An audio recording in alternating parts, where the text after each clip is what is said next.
War II was fought on epic battlefields in amazing, diverse locations all around the world. It's hard not to get excited when you consider the incredible battles that are featured in Call of Duty Vanguard.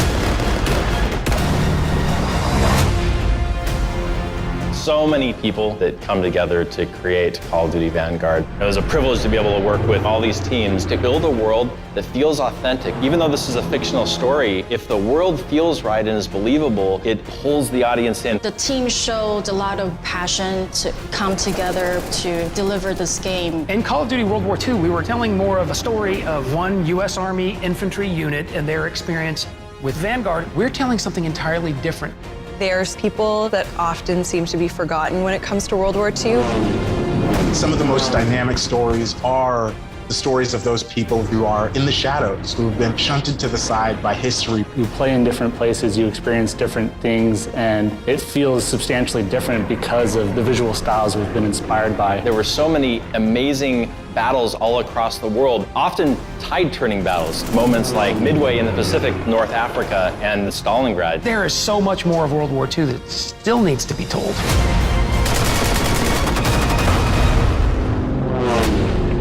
Call of Duty Vanguard focuses around a special forces team that is sent into the heart of Germany at the very tail end of the Second World War. What we were attempting to create was an origin story for special operators. The stakes are pretty high as they're trying to end the Reich once and for all. We see these characters who've all done incredible things. The reason that they're put into this situation is because time is of the essence, and they can get into Germany much faster than a conventional military could. In our fictional story, the Allied leaders had heard about an operation called Project Phoenix. So they assembled this team to go in and stop it. We have 5 main characters in Call of Duty Vanguard. We have Arthur Kingsley, Paulina Petrova, Lucas Riggs, Wade Jackson, and Richard Webb. It was quite a challenge to make sure that each one of them was special in their own way, and I think we really achieved that.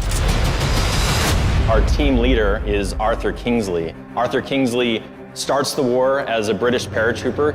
We based him on Sidney Cornell, who was Afro-British, and he served in the British 6th Airborne Division. His journey is really all about becoming a leader during the events of Operation Tonga. He is, I think, one of the most creative and complex characters that I certainly have ever encountered in games. To see a character like Arthur Kingsley exist, particularly in a Call of Duty franchise, it just blows my mind.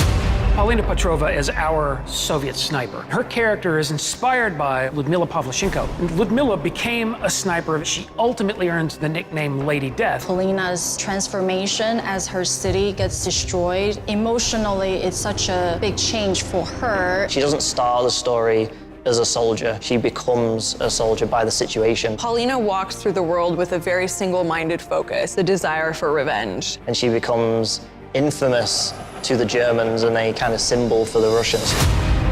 Our Lucas Riggs character is inspired by men who actually experienced the siege of Tobruk during the Second World War. These Australian fighters, the Wraths of Tobruk. And Lucas's story is one of rebellion against authority. The British, who commanded his forces, didn't really treat the Australians with the same level of respect as they did the other British soldiers. It's a very underdog story.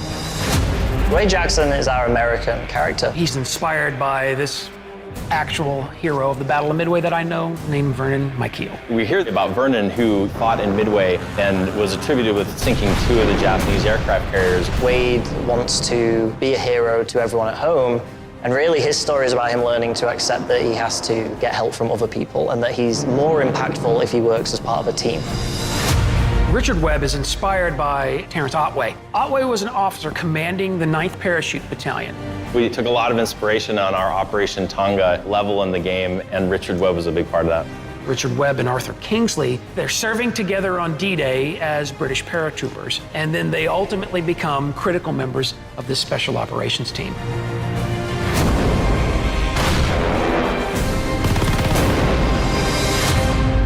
Through artistic lens, we want to create the war-torn world in a poetic way. We want you to feel a sense of grandeur. Something that's common among all these teams is trying to bring this world to life. The audio team went out into the desert and recorded dive bombers. We landed the plane and climbed in the cockpit and did all the Foley recording.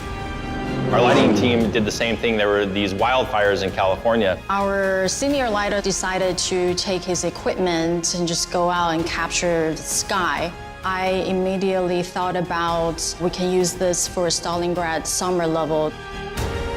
I feel really lucky to get to work with our narrative team. which started out as Steven and Brent, and then they brought on myself and Tochi. There's so many different people from so many different backgrounds, each doing their own part. So to be able to witness that progression and to now be a part of that progression from the creator's standpoint, it's very empowering. It just ended up being such a wonderful melting pot of people and ideas and perspectives that all came together to work so well to craft something that we're all really happy with. Working with actors, they really bring extra elements to the characters that we don't necessarily have when they're just words on a page, and then they really bring them to life during our performance capture sessions. And then we put it straight into our game. You know about Wade, but they haven't caught him yet. You told him he was killed, didn't you? Call of Duty Vanguard was an interesting project in that for most of the project, we were away from each other. We're all doing this in our living rooms. We were able to foster an environment that is strong in creativity. It was really amazing to see, and I'm so incredibly proud of the story that we've told together. The teams go to exceptional lengths to bring this world to life in a real and authentic way. It's all about trying to give an immersive experience to our player. I want the player to feel like they are a part of this team. To really feel like they're on that journey with them. November 5th is right around the corner, and I'm so excited for our fans and new players to Call of Duty to be able to experience World War II in a way they've never experienced it before.